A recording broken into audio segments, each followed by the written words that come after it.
Madame la ministre, en 2016, la Belgique était le premier importateur de viande de kangourou australienne. Et en effet, notre pays représentait 27% de ce marché avec 632 tonnes de viande, soit l'équivalent de 180 000 kangourous.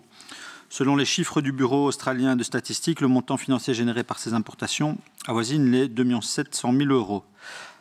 Par ailleurs, il est particulièrement interpellant qu'à l'exception de l'État de Victoria, où la chasse aux kangourous a été temporairement suspendue à cause des incendies sans précédent qui ravagent le pays, le gouvernement australien continue d'encourager activement la chasse à cet animal. Or, nul ne sait combien il reste de kangourous. Dans des endroits comme Kangaroo Island, véritable sanctuaire naturel pour ces animaux, il n'en reste déjà plus aucun. Le gouvernement envisage-t-il d'arrêter l'importation de viande de kangourou d'Australie, alors qu'au total, plus d'1 milliard d'animaux ont déjà trouvé la mort dans le contexte de cette grave crise environnementale provoquée par les violents incendies. D'un autre côté, la viande, plus que tout autre aliment, coûte cher à la planète.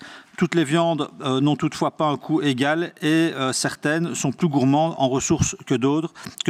C'est le cas du bœuf ou de l'agneau, les viandes dont la production est la plus émettrice de gaz à effet de serre, et a fortiori quand ces viandes-là viennent de l'autre bout du monde. Alors, quel est le bilan carbone de cette viande importée d'Australie en Belgique? Est-ce encore concevable, à l'heure où on cherche des solutions pour sauver la planète et les êtres vivants, de favoriser l'importation de viande qui doit voyager 24 heures en avion ou en bateau, plus longtemps évidemment au détriment d'une agriculture et d'éleveurs locaux? Je vous remercie.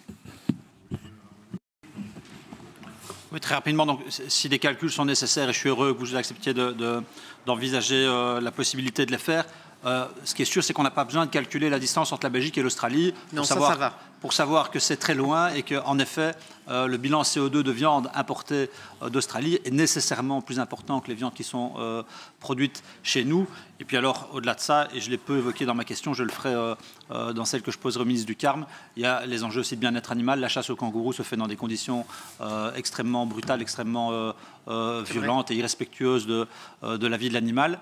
Et donc c'est un argument supplémentaire, à mon avis, pour envisager de cesser purement et simplement les importations de cette viande. Et je vous renvoie évidemment à la campagne qui a été menée par Gaïa, efficacement d'ailleurs au niveau des supermarchés qui, pour plusieurs enseignes, ont cessé d'elles-mêmes l'importation de ces viandes.